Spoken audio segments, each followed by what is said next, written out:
65 battle bombers come into Bradley Field, Connecticut from Europe with more than 1,000 veterans of the Continental Air War.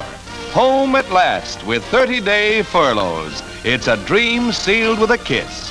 After their furloughs, the men will be trained in new heavy bombers and then on to Japan.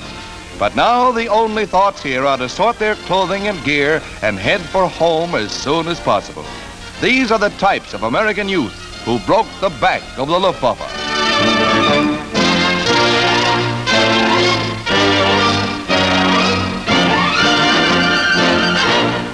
Mascots will have a rest too before they go on to war in the East.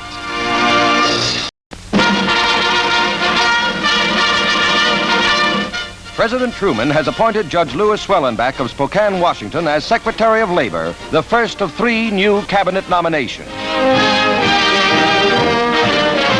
Thomas C. Clark of Dallas, Texas will succeed Francis Biddle as Attorney General in a shift which brings 3 Westerners to the President's official family.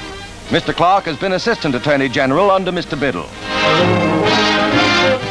Representative Clinton Anderson of New Mexico becomes the nation's new Secretary of Agriculture, succeeding Claude Wickard.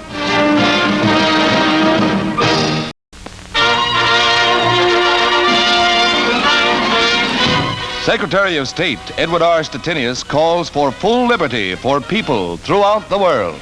The 4 freedoms stated by President Roosevelt: freedom of speech, freedom of religion, freedom from want, and freedom from fear, are, from the point of view of the United States, the fundamental freedoms which encompass all other rights and freedoms.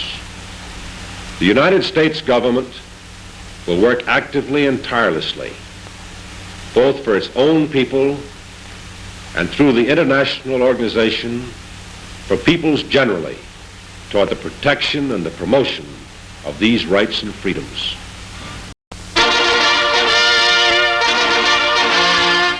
Charles Ross, an old friend of President Truman, becomes White House press secretary. Mrs. Ross congratulates him.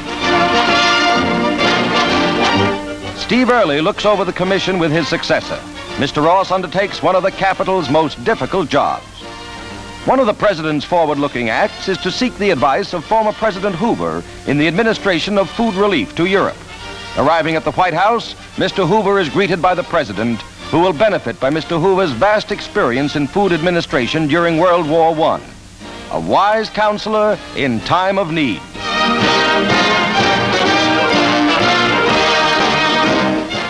Prominent in the public eye is General Courtney Hodges, who arrives in his native Georgia after leading his victorious First Army through Germany. He receives an ovation from the citizens of Atlanta. One of the largest crowds in the city's history is on hand to honor Georgia's foremost soldier, the great leader of one of America's greatest fighting teams.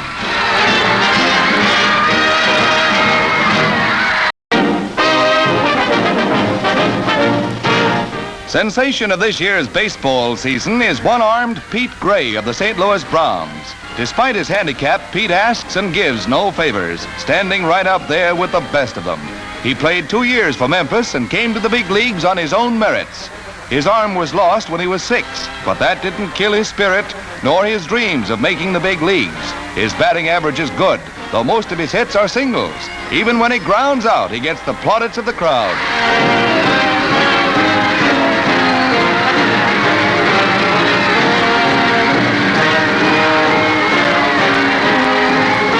In left field, he really shines, and base runners are wary of the speed with which he discards his glove and throws to bases. His pluck and determination is an inspiration to all.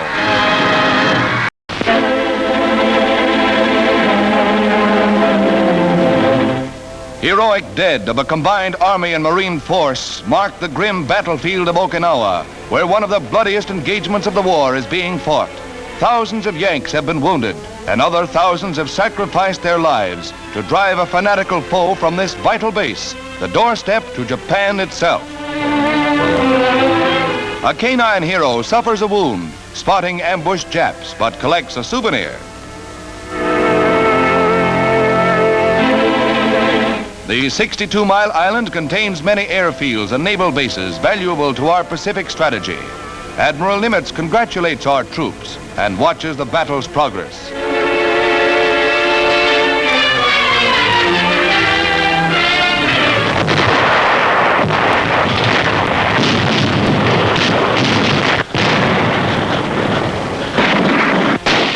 Along the Jap southern defense line between Naha, Shuri, and Yonabaru, the Yanks advanced slowly, facing one of the fiercest artillery barrages of the war.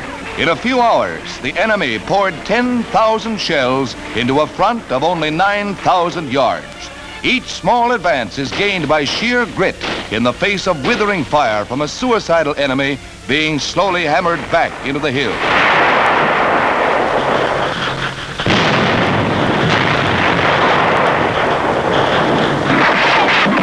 Powerful tank flamethrowers blast enemy caves on strategic Sawtooth Ridge near Naha.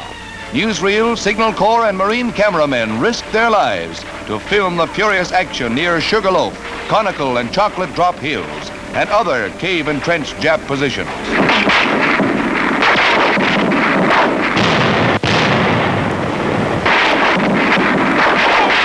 The enemy defense line across the island is forced back and flanked at both ends by the dogged attack. Cautiously advancing on the firmly dug-in enemy, Yanks plant a heavy charge of dynamite.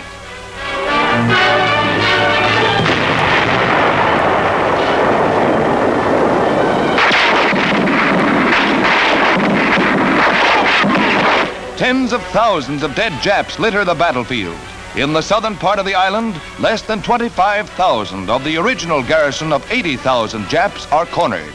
Dummy tanks are left behind by the enemy, retreating into the defenses of Naha, under attack by our big guns.